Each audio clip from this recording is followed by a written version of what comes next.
quando Herobrine apareceu pela janela, lá aí...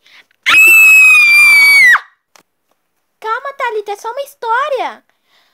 Eu sei, mas eu tenho muito medo desse Herobrine. Mas não é de terror. Mas tem umas partes de ação. Ah, parte de ser bebê chorona. Ei, não sou bebê chorona não, tá? Espera aí, deixa eu levantar. Pronto. Tá, vamos continuar. Não, por favor, não. Não, então, de começar amanhã já tá tarde. Tá bom, e você quer? Então tá bom. Boa noite, Sassá.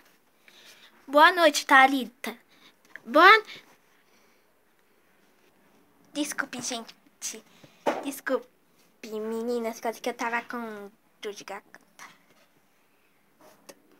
Então, boa noite, Tatá. Boa noite. Boa noite.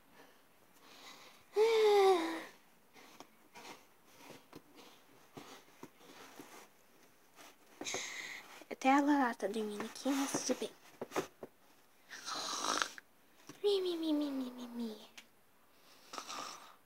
Mi, mi, mi, mi, mi, mi, mi. Mi, mi, mi, mi, mi, mi, mi, mi, mi. Mi, mi, mi, mi, mi, mi, mi, mi.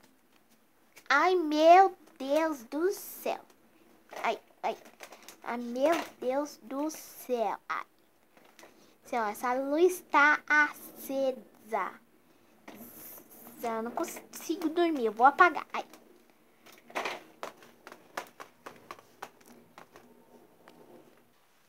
Ai, é aqui.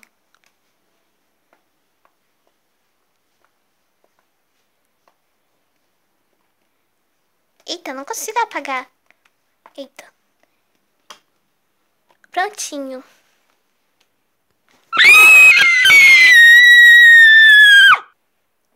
Continua no próximo episódio.